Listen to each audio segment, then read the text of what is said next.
Lo básico de todo esto es los invernaderos tipo Parral, como he dicho al principio, que eran planos, y son, todavía hay de todo tipo, y mantenían la estructura normal donde el agua que caía de la lluvia caía al suelo mediante los agujeros del plástico. Los invernaderos de raspa y amagado o de dos aguas, que se le llaman porque son como picos donde el agua baja por los laterales de esos picos y va a unas canaletas y va fuera del invernadero, que son los que cada vez en estos últimos años ha habido más. Los invernaderos multitúneles, los multitúneles son como túneles múltiples, donde son los más tecnológicamente avanzados, también son los más caros de construir y son donde mejor se controla la temperatura y la estanqueidad. Y todo esto añadido a la tecnología que se mete dentro del invernadero, como es control de clima, humedad, ventilación, calefacción, todo eso son mejoras que van dentro de esas estructuras. Los invernaderos han ido evolucionando con respecto a la técnica, ha ido avanzando, pero también con respecto a la economía del agricultor para poder pagar esos invernaderos más modernos.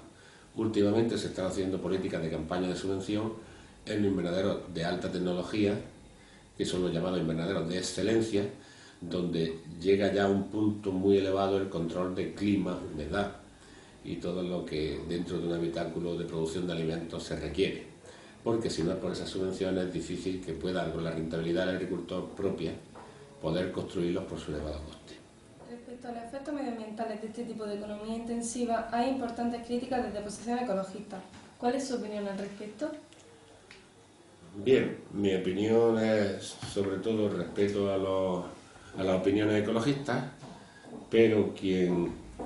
critica este tipo de economía productiva es que o no es ecologista o no conoce lo que hacemos,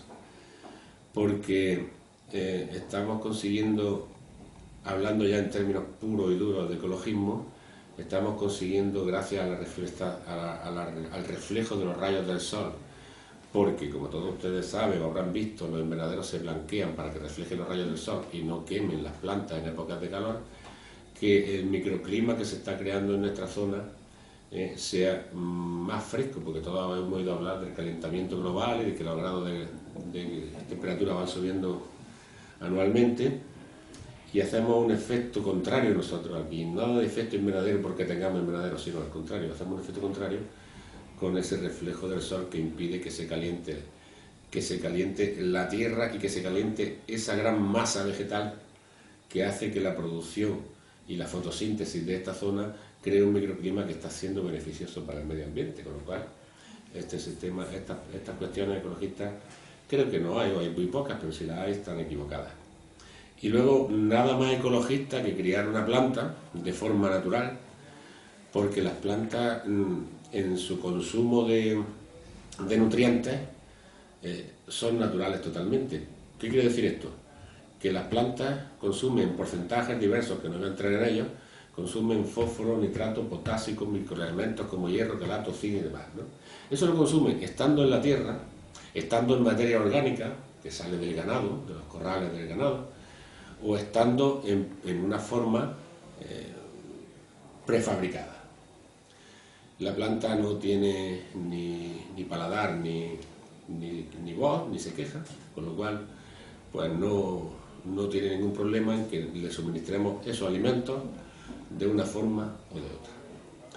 Quiere decir que todas son naturales. Y luego el cultivo, o sea, el crecimiento de esa planta, de ese ser vivo, y la producción que da esos frutos son totalmente limpios. Ahora, como he dicho anteriormente, no se trata la planta con medicinas para curar sus enfermedades, porque tampoco es que sea malo. Antes los tratamos, los fitosanitarios eran las medicinas de las plantas. Todos vemos normal que si un niño algo que desgraciadamente parece que está volviendo en algunos casos, se le llena la cabeza de piojos, su madre, su familia o quien sea le eche un producto químico para que esos piojos se limpien el pelo. Y para los que hacían bien las cosas con productos legales, había agricultores antes que también, si su planta se había llenado de piojos, de cualquier infección, de cualquier bicho, lo normal era echar un producto que se curara ese ser vivo de esa infección.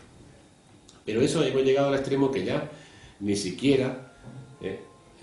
echamos esos productos para curar esas enfermedades, sino que cogemos ese niño llamado esa planta o ese niño y en vez de matarle la infección que tiene en el pelo con cualquier otra cosa, pues le ponemos ahí un pajarito o otro bichito que se come esos bichitos y ni siquiera llega a entrar ningún producto químico, ninguna medicina para curar esa enfermedad. ¿Por qué hacemos eso? Pues porque las necesidades del consumidor nos lo exigen y porque es verdad que había algunas medicinas que contaminaban ese ser vivo y esa enfermedad la curaban, pero se quedaban restos de esa medicina en algo que es tan importante para nosotros como los alimentos. Había otras medicinas para estas plantas que estaban autorizadas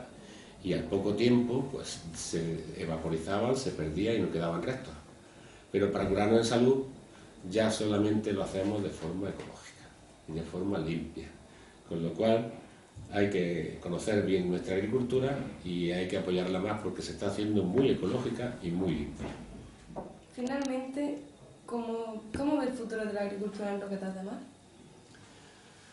Pues lo veo bien, porque en Roquetas de Mar hay principalmente hay una economía que es la agrícola. Y aunque parezca que Roquetas de Mar es mucha playa, mucho turismo y mucho hotel, los ingresos por agricultura son mucho mayores a la segunda faceta que tenemos, como son los ingresos por turismo, ¿no? Y servicios. Y lo veo bien porque aunque no tenemos un municipio con invernaderos muy grandes, muy extensos, sí tenemos muchos agricultores y con muchas propiedades de invernaderos fuera de nuestro municipio, lo cual quiere decir que la economía, el dinero que entra en nuestro pueblo, viene sobre todo de la producción agrícola, de los invernaderos. Y bueno, y eso quiere decir que aunque nuestro municipio crezca en habitantes, que lo ha hecho en estos últimos años bien mucho, crezca en servicios costeros y turísticos, que también lo ha hecho, siempre va a tener y va a seguir siendo, por lo menos hasta ahora, superior el número de habitantes que son agricultores, que viven de la agricultura y que generan unos ingresos mucho mayores por el concepto de la agricultura. O sea que creo que lo que tenemos que hacer es trabajar más y mejor y que esa entrada económica de nuestro pueblo pues siga estando, aunque la mayoría de las fincas de los roqueteros estén en municipios cercanos, porque nuestra zona pues se ha convertido en un atractivo para vivir y para Nicolás, hasta pronto y gracias por su información. Muchas gracias a vosotros, espero que difundáis todos los conocimientos agrícolas y que sepáis de lo que mayoritariamente vive nuestra tierra, que es de la agricultura. Muchas gracias a vosotros. Muchas gracias.